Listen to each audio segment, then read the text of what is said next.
দিলীপ ঘোষের মুখে এনকাউন্টার হুঁশিয়ারি। রাজ্যের মন্ত্রী দিলীপ ঘোষ তিনি এনকাউন্টারের হুঁশিয়ারি দিচ্ছেন, পুলিশকে বার্তা দিয়েছেন। কি বলছেন?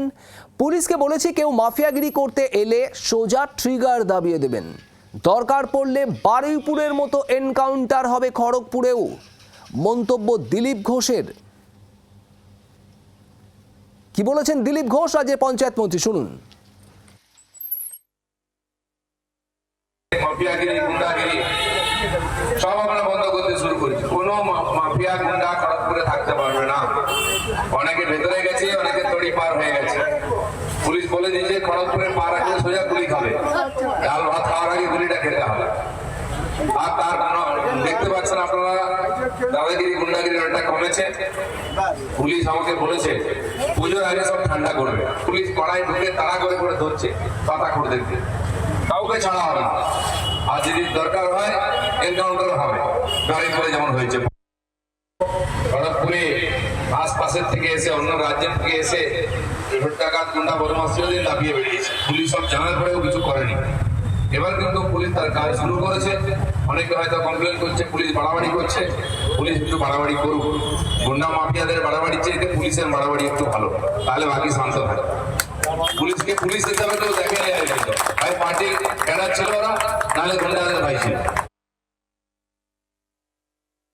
দিলীপ ঘোষের কোনো কথা পুলিশ শুনবে না, কারণ শুভেন্দুর বলা আছে যে শুভেন্দু ছাড়া অন্য কারুর কথা পুলিশ শুনবে না।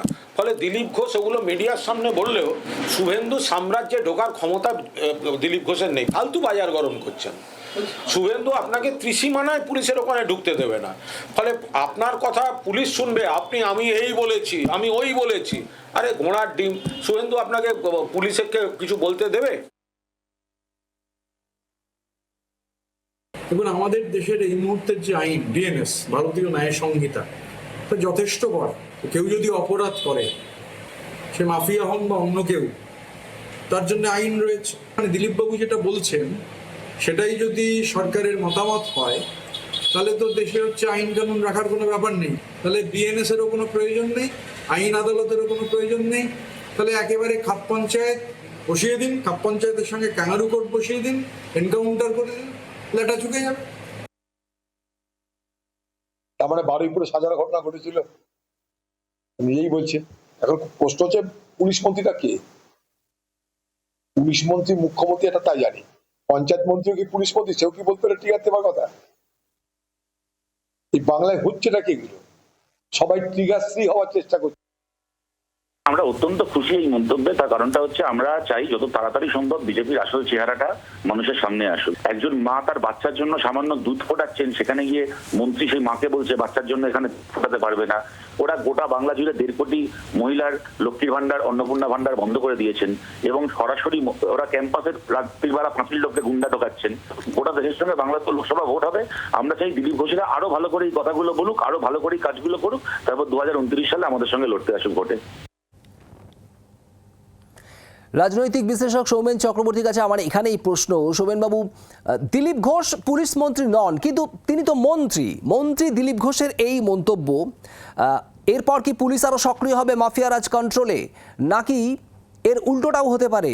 পুলিশ হয়তো ট্রিগার হ্যাপি হয়ে উঠলো, যেভাবে তিনি বলেছেন যে বারুইপুরের মতো এনকাউন্টার দরকার পড়লে হবে খড়গপুরেও। কিভাবে দেখছেন? দেখুন, বিজেপি যে বিভিন্ন রাজ্যে শাসন করছে সেখানে একটা খুব কমন জিনিস ছিল যোগী মডেল। অর্থাৎ সেই যোগী মডেলের অনুসারী হয়ে অনেকে যে বিজেপির এখানে বাংলায় পদার্পণ, এবং দিলীপবাবু বর্ষিয়ান নেতা, অর্থাৎ সাংগঠনিক দিক থেকে তিনি যেভাবে উঠেছেন এবং এই ধরনের ঠোঁটকাটা কথাবার্তা বলায় কিন্তু দিলীপবাবু অভ্যস্ত। অর্থাৎ সেই জায়গা থেকে বলা যায় হাতের 5টা আঙুল যেমন সমান হয় না, অর্থাৎ কোনো কিছু বিষয়বস্তুকে উপস্থাপনের ক্ষেত্রে তার জন্য বিভিন্ন ধরন হতে পারে, কিন্তু কার্যকর করার ক্ষেত্রে তার, এবং একই সঙ্গে বলা যায় দিলীপ বাবুর কথার গুরুত্ব নেই, এটাও কিন্তু একদমই বাতুলতা মাত্র। অর্থাৎ বর্ষিয়ান লিডার হিসাবে দিলীপ বাবুর গুরুত্ব দলে এবং সরকারে এই মুহূর্তে যথেষ্ট আছে।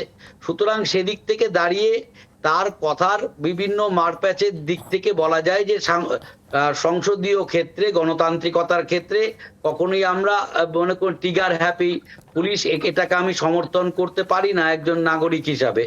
কিন্তু যে পরিস্থিতির মধ্য দিয়ে পশ্চিমবঙ্গ এসে দাঁড়িয়েছে তার বিরুদ্ধে সেখানে একদমই। বলা হয়েছে। শোভনবাবু আপনাকে ধন্যবাদ। বাংলার আওয়াজ, বাঙালির আবেগ, জি 24 ঘন্টা।